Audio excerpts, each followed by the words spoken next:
భువన చైతన్య ప్రసారం. నమస్కారం, మన ధర్మం కార్యక్రమానికి స్వాగతం. ముందుగా ప్రేక్షకులకు రాఖీ పౌర్ణిమ శుభాకాంక్షలు.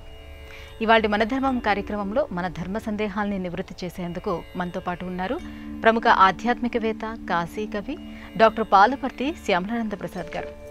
గురుగారు నమస్కారం. సమస్త సన్మంగళాని భవంతు, ధర్మస్య జయోస్తు, రక్షా పూర్ణిమ శుభాకాంక్షలు. ధన్యవాదాలు గురుగారు. గురుగారు, శ్రావణ పౌర్ణమిని రక్షికా పౌర్ణమి అని కూడా వ్యవహరిస్తూ ఉంటారు కదా. ఈ రోజున సోదరుడి చేతికి సోదరి రక్షాబంధనం కడుతూ ఉంటుంది. దీంట్లో ఉన్నటువంటి ఆంతర్యం ఏమిటి? ఇదివరకు ఉత్తర భారతదేశంలో బాగా జరిపేవాళ్ళు.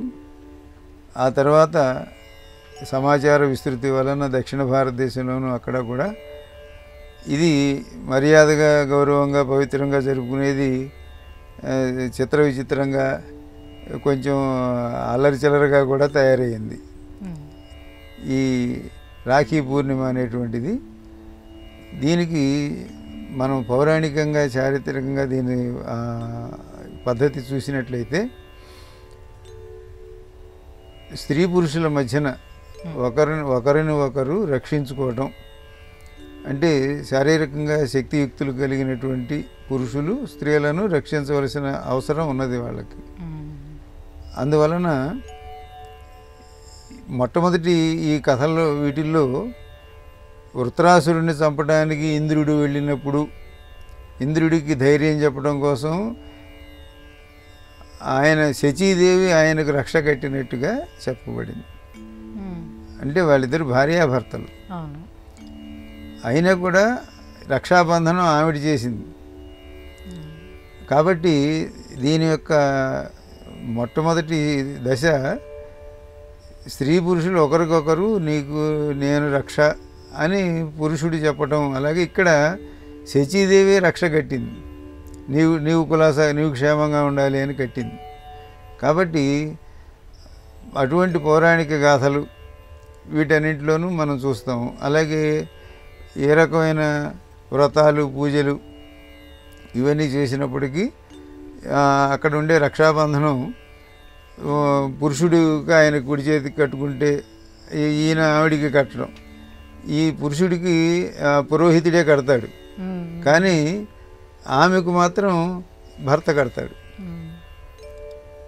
ఈ విధంగా ఒకళ్ళకొకళ్ళు రక్షించుకుంటూ రక్షణగా ఉండటం అనే పద్ధతి సిద్ధాంతంతో ఏర్పడిన తర్వాత చారిత్రకంగా వచ్చేసరికి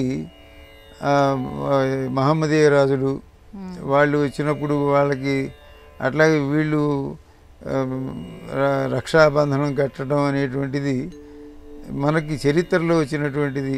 అట్లాగే పురుషోత్తముడు, అలెగ్జాండరు, వీళ్ళకి ఇటువంటి పాత్రల ప్రవేశంతో కేవలం అన్నాచెల్లెళ్ళు అనే పద్ధతిలోకి ఇది దాని యొక్క విస్తృతి తగ్గిందనమాట.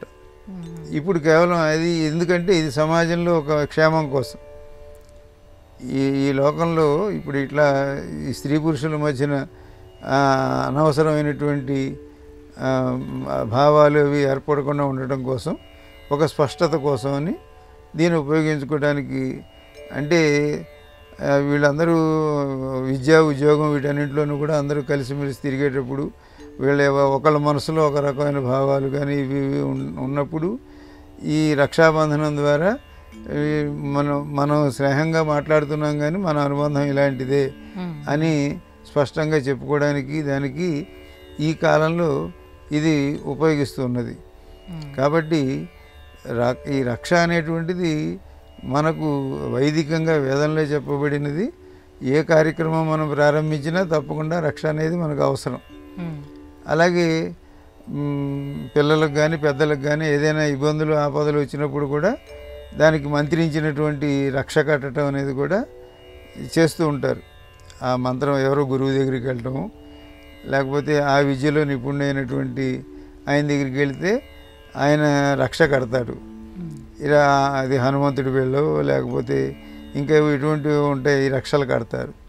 ఈ రక్ష కడితే వాళ్ళకి ఆ బాల్యంలో వచ్చే రోగాలు, జ్వరాలు, ఉబ్బసాలు ఇటువంటి వాటికన్నిటికీ రక్షరేకులు అంటారు వాటిని. ఆ రక్షరేకులు కట్టడం, దీంతో అవి శాంతించడం ఇవన్నీ జరుగుతూ ఉంటాయి.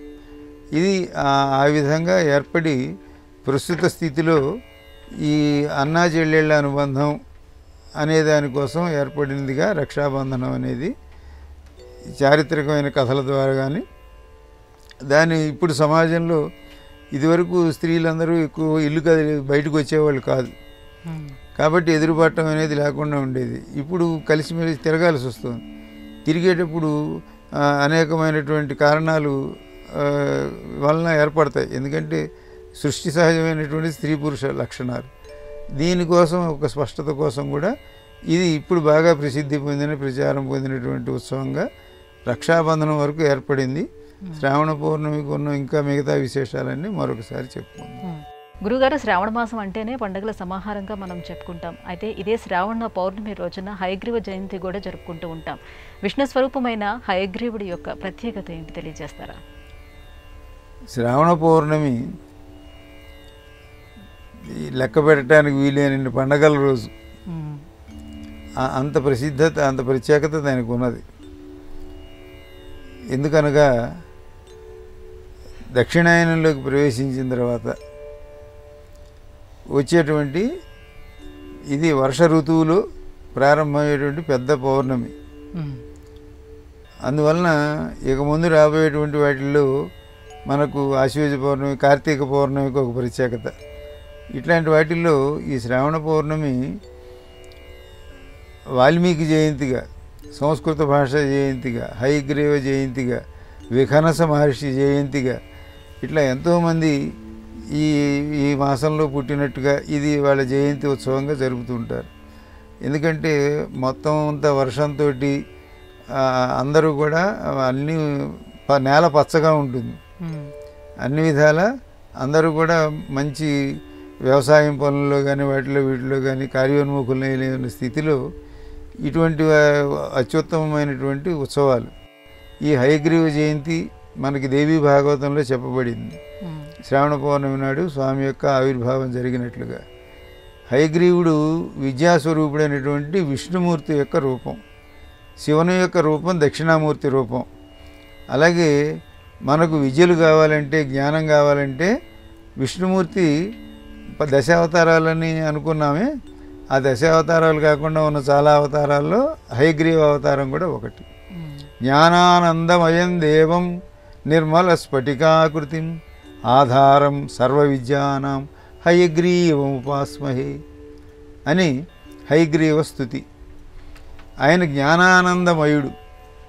ఇక్కడ విష్ణుమూర్తి ఈ అవతారం ఎలా అంటే ఎప్పుడు ఆయన జ్ఞానానందమయుడై ఉంటాడు. కాబట్టి ఆయనకి నమస్కారం పెడితే మనకు కూడా జ్ఞానాన్ని ఇస్తాడు. నిర్మల స్ఫటికాకృతి. జ్ఞానం పొందగానే కాదు, ప్యూరిటీ కావాలి, మనకి నిర్మలత్వం కావాలి. నిర్మలత్వం లేని జ్ఞానం ఎలాంటిదంటే తాచుపాము తల మీద ఉన్న మణి లాంటిది. మణి ఉంది దాని తల మీద, కానీ తాచుపాము తల మీద ఉంది. జ్ఞానం ఉండి నిర్మలత్వం లేకపోతే ఆ మనిషి అలాంటివాడు అని భర్తృహరి మొదలైన వాళ్ళు చెప్పారు. కాబట్టి మనం ఈ శ్రావణ పౌర్ణమి నాడు హయగ్రీవుణ్ణి ఆరాధించడం వలన మనకి జ్ఞానము నిర్మలత్వము కూడా వస్తాయి. నిర్మల స్ఫటికాకృతి. స్ఫటిక అంటే పారదర్శకత్వం ఉండాలి మనకి, ట్రాన్స్పరెన్సీ అంటామే. అంటే మనం బయట వాళ్ళందరికీ దాపరికం లేకుండా కనపడుతూ ఉండాలి. అట్లాంటివి హయగ్రీవుడి యొక్క ఉపాసన వలన లభిస్తాయి. కనుక హయగ్రీవ మంత్రాన్ని జపించడం ఒకటి, హయగ్రీవ నామం చేసినా చాలట. హయగ్రీవ హయగ్రీవ హయగ్రీవ అని 3 సార్లు అంటే వెంటనే హయగ్రీవుడి యొక్క అనుగ్రహం మనకు కలుగుతుంది అని చెబుతారు. ఈ హయగ్రీవ అవతారం దేవీ భాగవతంలో ఒక కారణం కోసం జరిగింది. ఏమంటే రాక్షసుల్ని సంహరించడం కోసమని విష్ణుమూర్తిని ప్రార్థిస్తే విష్ణుమూర్తి రాక్షసులతో యుద్ధం చేస్తూ ఆయనకి కొద్దిసేపటికి నిద్ర వచ్చింది. అలసిపోయి కొద్దిసేపు విశ్రాంతి తీసుకుందాం అనుకుని ఆ కూర్చున్న యుద్ధరంగంలోనే గడ్డం కింద ధనుస్సు ఇట్లా పెట్టుకుని ఇట్లా కొద్దిసేపు కునుకు తీశాడు. అయితే ఆయన కునుకు తీసింది కొద్దిసేపు అనుకున్నాడు, కానీ వాళ్ళు రాక్షసులు వీళ్ళని చెత్తగొట్టడం మొదలుపెట్టారు. ఈయన ఖాళీగా ఉన్నాడు, ఈయన కదలకుండా ఉన్నాడు కదా, ఇదే సమయం అనుకుని వాళ్ళు దాడి తీవ్రతరం చేశారు. వీళ్ళు దెబ్బలు తిని తట్టుకోలేక పోయి బ్రహ్మదేవుడిని అడిగారు, ఏమయ్యా వీళ్ళు మనల్ని చంపేస్తున్నారు, ఏం చేయాలి, ఆయనేమో పడుకున్నాడు ఇప్పుడని. అంటే అప్పుడు బ్రహ్మదేవుడు ఆలోచించాడు, ఈయన నిద్ర లేపాలి, నిద్రలో పోయేవాడిని లేపడం పాపం, ఆయన నిద్రపోతుంటే లేపకూడదు, కానీ లేపక తప్పదు, ఏం చేయాలి అని ఆలోచించి ఆయన ఒక పురుగును సృష్టించాడు. ఆ పురుగు చెద పురుగు. ఇప్పుడు మన ఇళ్లలో కూడా ఎక్కడైనా 20వ అంతస్తుకైనా వచ్చేస్తుంది చెద పురుగు. ఆ చెద పురుగుకి ఏం చెప్పాడంటే, ఆయన ధనుస్సుకి తాడు ఉంటుంది కదా, ఆ తాడుని ఆయన టైట్గా బిగించి గట్టిగా బిగించి ఇట్లా పెట్టుకుని పడుకున్నాడు. నువ్వు ఆ తాడుని కొరికేసావంటే అది ఆ వంచిన బద్ద పైకి లేస్తుంది. ఆ ఉలిక్కి పడి ఆయన లేస్తాడు, ఓ మన నిద్రపోయి మళ్ళీ సిద్ధమవుతాడని ఇటువంటి మంచి ఆలోచనగా ఆయన పురుగును సృష్టించాడు. ఆ పురుగు కూడా ఆయన చెప్పినట్టే చేసింది పాపం. అయితే ఆ ధనుస్సు చాలా మంచిది, గొప్ప మెటల్ స్టీల్ ఏదో గొప్పది. అందువలన ఒక్కసారి కదలంగానే ఉలిక్కి పడాల్సింది తలకాయ లేచిపోయింది.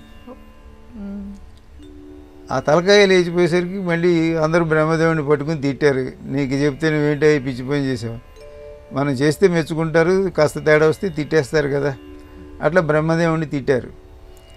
అప్పుడు ఏం చేయాలి అంటే వెతికి వెతికి ఒక గుర్రం అక్కడ చచ్చిపడి ఉంటే, వాడు హయగ్రీవుడు అనే రాక్షసుడు, ఆ గుర్రం తలకాయ కోసుకొచ్చి ఈయనకి కలిపి దాన్ని మళ్ళీ సృష్టించి పుట్టించారు. ప్రాణం పోసి హయగ్రీవ అంటే గుర్రం తలకాయ కలిగినటువంటి అవతారం ఏర్పడింది. ఆ విధంగా హయగ్రీవుడు ఏర్పడింది. శ్రావణ పౌర్ణమి నాడు హయగ్రీవుడు విద్యాస్వరూపుడు, జ్ఞానస్వరూపుడు. ఈ ప్రశ్నకు సమాధానం చెప్పి ఎప్పుడైనా 10 సార్లు ఆ పేరు తెలుసుకున్నాం కాబట్టి మన అందరికీ లాభం. గురువుగారు, ఇక మరో సందేహం, రక్ష, తాయెత్తు, కంకణం, తోరు వీటన్నిటిని ఎందుకు ధరించాలంటారు? వీటిని ధరించడం వల్ల మనలోని ఆత్మవిశ్వాసం కానీ ధైర్యం కానీ పెంపొందే అవకాశం ఉంటుందా? తప్పకుండా ఉంటుంది. రక్ష అని, ఇంకా తాయెత్ అని, ఇటువంటి పేర్లు చెప్పారు కదా. ఒక్కొక్క ప్రాంతాన్ని బట్టి కానీ ఇతర భాషల యొక్క ప్రభావాన్ని బట్టి కానీ మనం తాయెత్తు అని తెలుగులో అంటున్నాం అనుకోండి, అది ఉర్దూలో తావీజ్. అది వాళ్ళ ప్రభావం మన దేశం మీద ఒక 1000 ఏళ్ళ నుంచి పడింది కాబట్టి ఆ పదాలు వచ్చి మన పదాల్లో కలిస్తే తావీజ్ కాస్త తాయెత్తు అయింది. కాబట్టి మొత్తం మీద ఏ భాషలో అయినప్పటికీ రక్ష కోసమని, మనకు ఒక ఆత్మవిశ్వాసం కోసం, ఒక ధైర్యం కోసం ఏదో ఒక మంత్రానుష్ఠానంతో దాని ప్రభావాన్ని దీంట్లోకి ప్రవేశపెట్టి అది మన శరీరానికి తగిలించడం అనే పద్ధతి ఉన్నది. వైద్యశాస్త్రం కూడా మనకి చెప్పేది ఏమిటంటే, మన అనేక వ్యాధులకు కారణం మన మనస్సు.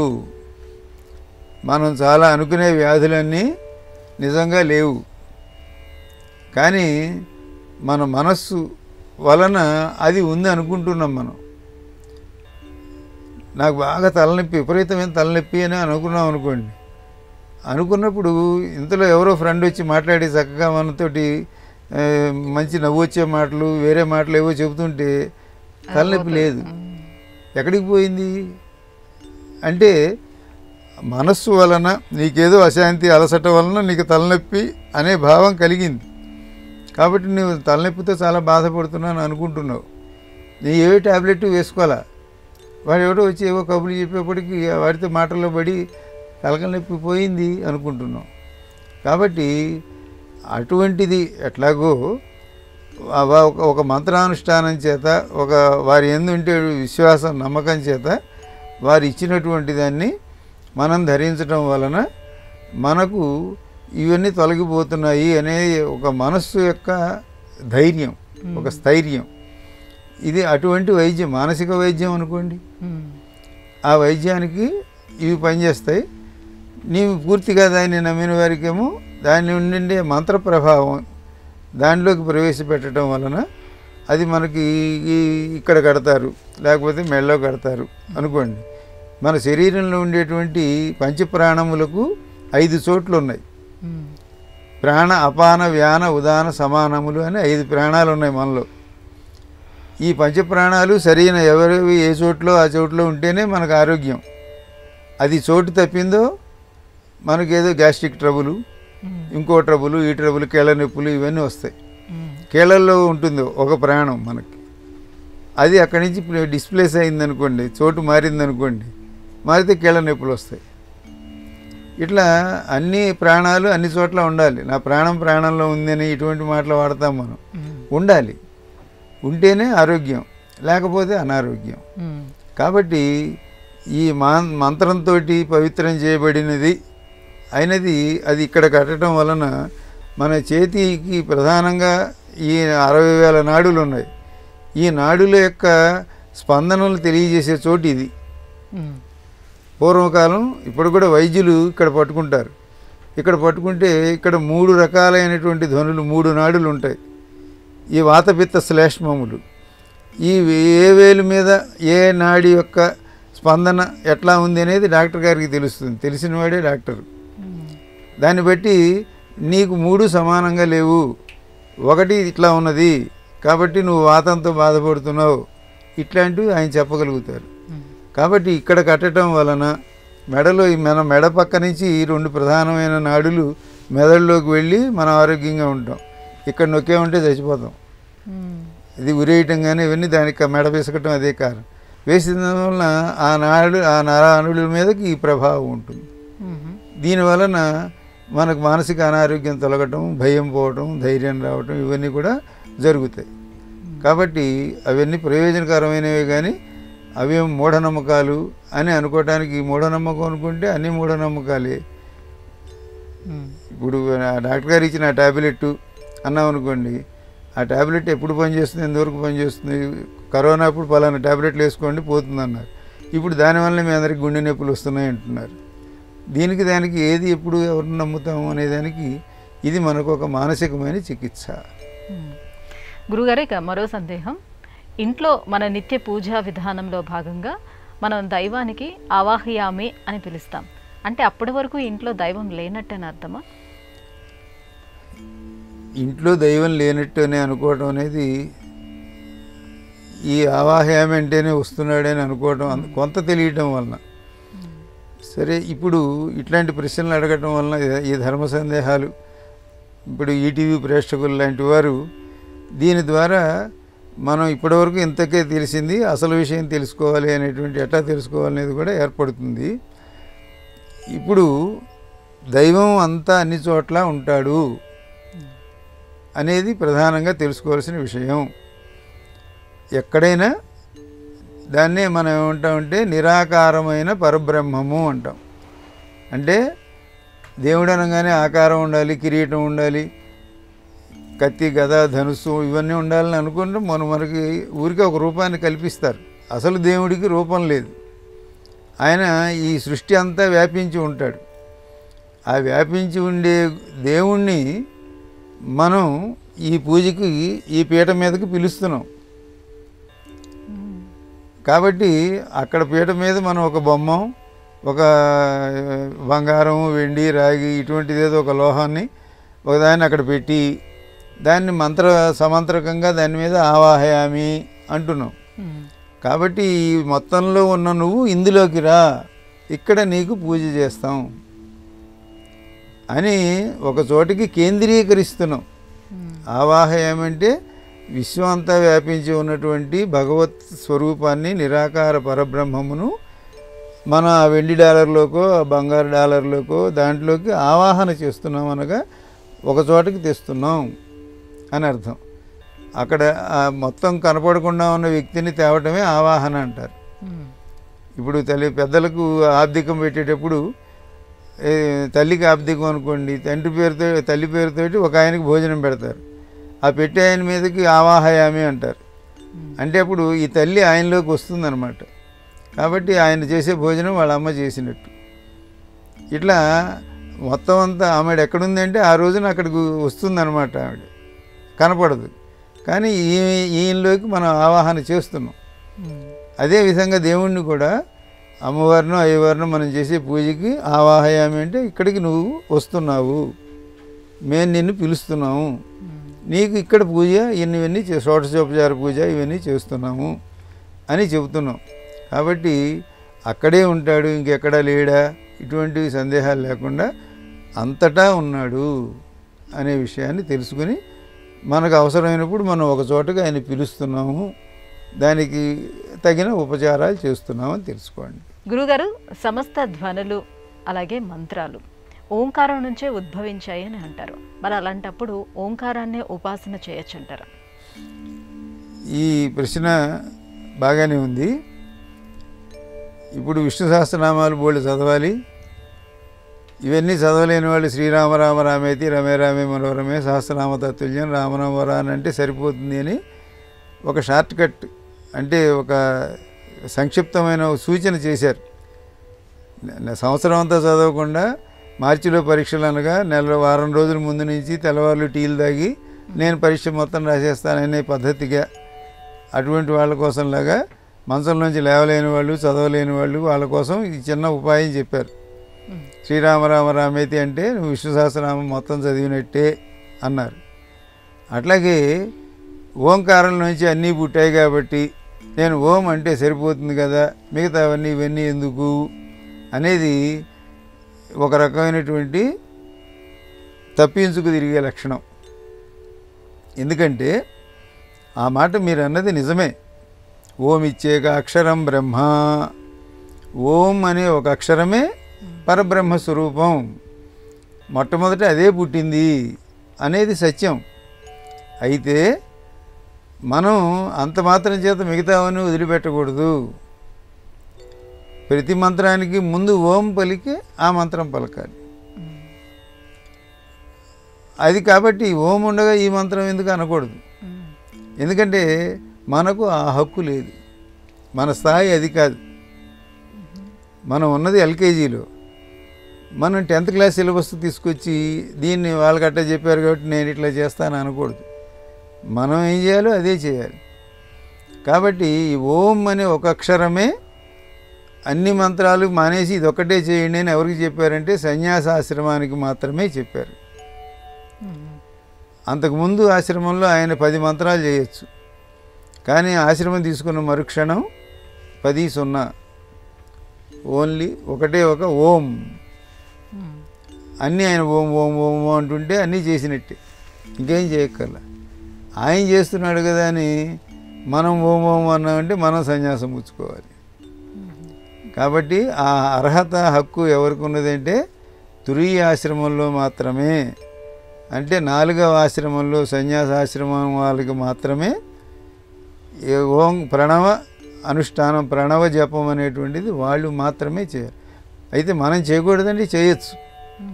మీరు కూడా ఊరికే ఉండకుండా ఎవరిని తిట్టకుండా ఓం ఓం ఓం అనుకోండి, కానీ అందరితో ఆపకండి. మీకు ఏదో ఒక మంత్రం ఓం నమ శివాయ అనండి, ఓం నమో నారాయణాయ, అన్నిటికీ ఓం ఉంది కానీ ఓం ఉంది కాబట్టి ఇవన్నీ తీసేస్తామని మాత్రం అనకూడదు. ఆ దశకు చేరుకున్న తర్వాత అప్పుడు అన్నీ తీసేయండి, అప్పుడు ఒక ప్రణవాన్ని మాత్రమే అనుష్ఠానం చేయండి, అప్పుడు అన్నీ అందులోకి వస్తాయి. కాబట్టి ఇది అందరూ తెలుసుకోవాల్సిన విషయం. ఓం ఒకదాంతో సరిపెడతామని అనకుండా, శ్రీరామ రామ రామ అని విష్ణు సహస్రనామం ఎగ్గొడతాం అనకుండా తప్పకుండా చేయండి. మేము వెళ్ళి కాశీ వెళ్ళి లేకపోతే గైలో ఒకసారి మా అమ్మ నాన్నకి పిండం పెట్టే కాబట్టి నేను తద్దినాలు మానేస్తానని చాలామంది చేస్తున్నారు. అటువంటి అడ్డదారులు తొక్కకండి, తెలివితేటల్ని తప్పుదారి పట్టించకండి. గురుగారు, ఇక మరో సందేహం. కైవల్యం, శ్రీ కైవల్యం రెండూ కూడా ఒకటేనా, వేరువేరా? వీటి అర్థాలేంటి? అసలు ముందు కైవల్యం అంటే ఏమిటో తెలిస్తే దీనికి దానికి తేడా ఏమిటో తెలుసుకోవచ్చు. కైవల్యము అంటే కేవలము అనే మాట ఉంది కదా, ఈ కేవలము యొక్క లక్షణమే కైవల్యము. కేవలము అంటే అసలు అర్థం ఏమిటి అంటే ఒక్కటే అనే అర్థంలో అనమాట. కేవలం నేను చెప్పేది ఏంటంటే ఒక్కటిగా నేను చెప్పేది ఏమిటి అనే దాంట్లో మనం కేవలం అనే మాట వాడుతూ ఉంటాం. కనుక ఈ జీవుడు ఆ దేవుడు ఈ రెండు ఒకటైపోతే అద్వైతం అవుతుంది. అప్పుడు ద్వైతం అంటే రెండు, అద్వైతం అంటే రెండు కాకపోవటం. కనుక మనందరం జీవస్వరూపంలో ఉన్నాం, దేవుడు ఉన్నాడు అనుకోండి, అప్పుడు దేవుడు జీవుడు అనే ద్వైతం అయింది. ఈ ద్వైతంలో దాన్ని తీసేస్తే అద్వైతం అయింది. అంటే ఆ బ్రహ్మ పదార్థాన్ని నేనే అని తెలుసుకోవటం, నేనేనని తెలిసినప్పుడు, ఇప్పుడు ఇంతకీ మీరు అడిగినటువంటి ప్రశ్న ప్రకారం కైవల్యం అనేది అద్వైతాన్ని తెలియజేస్తుంది. ఇప్పుడు భగవంతుడికి దగ్గరగా ఉండటం అంటే ఇంకా ద్వైతం. ఇప్పుడు సారూప్యం, సాలోక్యం, సాయుజ్యం ఇట్లా ఒక 3 ఉన్నాయి. అంటే భగవంతుడిని చూస్తూ ఉంటాం ఇప్పుడు, అది సారూప్యం అంటాం, లేదా సాలోక్యం అంటాం. భగవంతుడిలాగా మనం కూడా మనలోకి భగవంతుడి రూపాన్ని మనం తెచ్చుకుంటాం, అది సారూప్యం అవుతుంది. నేను భగవంతుడితో పాటే కైలాసంలో ఉంటా, భగవంతుడితో పాటే వైకుంఠంలో ఉంటా అంటే అది సాయుజ్యం అవుతుంది. ఆయనతో ఉండటం, అసలు నువ్వు అనేది లేకుండా పోవటం, 2 కాకుండా పోవటం అనేటువంటిది అద్వైతం అవుతుంది, అది కైవల్యం అవుతుంది. ఈ కైవల్యానికి ఇంకా గొప్పది శ్రీ కైవల్యం. ఈ శ్రీ కైవల్యం అది పోతన గారు భాగవతంలో మొట్టమొదట వాడాడు. శ్రీ కైవల్య పదంబు చేరుటకునై చింతించదను అని. కాబట్టి ఆయన చేరుకోదలుచుకున్నది కైవల్యమే. కైవల్య పదం అది శ్రీ కైవల్యం అంటే వైకుంఠం. శ్రీ అంటే లక్ష్మీదేవి, అయితే లక్ష్మీదేవి విష్ణుమూర్తితో కైవల్యాన్ని కలిగి ఉంటుంది. వాళ్ళిద్దరూ వేరు కాదు, ఆయన వక్షస్థలం మీదే ఆవిడ ఉంటుంది. కాబట్టి వాళ్ళు ఎప్పుడూ భిన్నంగా ఉండరు. ఆయన రాముడైతే ఈవిడ సీత అవుతుంది, ఆయన కృష్ణుడైతే ఈవిడ రుక్మిణి అవుతుంది. అంతేగాని మీ దారిని మీరు పోయి పని చూసుకురండి, నేను ఇక్కడ ఉంటాను అందు. ఎప్పుడూ వెంటనే ఇద్దరు కలిసే ఉంటారు. కనుక అటువంటి కైవల్యం అంటే లక్ష్మీనారాయణులు కలిసి ఉన్నటువంటి వైకుంఠమునకు వారిద్దరూ ఒకటిగా ఉన్న చోట నేను అక్కడికి చేరుకుంటానని అందుకోసం కోరుకుని భాగవతం రాస్తున్నాను అని ఆయన చెప్పారు. కాబట్టి ఈ కైవల్యము అనగా మోక్షము అన్నమాట. మనం విడిపోయి ఈ జన్మల నుంచి చక్రాల నుంచి మళ్ళీ పుట్టి మళ్ళీ చచ్చి ఇవన్నీ ఇది ఒక చక్రం. దీని నుంచి బయటపడాలి. దీని నుంచి బయటపడితే మనకి అప్పుడు భగవంతుడిలో కలిసిపోతే కైవల్యం అనేది ఏర్పడుతుంది. ఇంతకీ ఆ కైవల్యం లభించడమే గొప్ప. ఆయనకి శ్రీ కైవల్యం ఉన్నది, మనం కూడా ఆయనతో కలిస్తే అటువంటి భాగ్యాన్ని పొందుతాం. గురువుగారు, ఇవాళ మన ధర్మం కార్యక్రమంలో మాకు వచ్చినటువంటి ధర్మ సందేహాలన్నీ కూడా నివృత్తి చేసినందుకు ధన్యవాదాలండి. సమస్త సన్మంగళాని భవంతు, ధర్మస్య జయోస్తు. ఇది ఇవాల్టి మన ధర్మం కార్యక్రమం. రేపటి మన ధర్మం కార్యక్రమంలో మళ్ళీ కలుసుకుందాం. నమస్కారం. ఈ కార్యక్రమాన్ని తిరిగి చూడాలనుకుంటే www.youtube.com/ETV Life Spiritual లో చూడవచ్చు.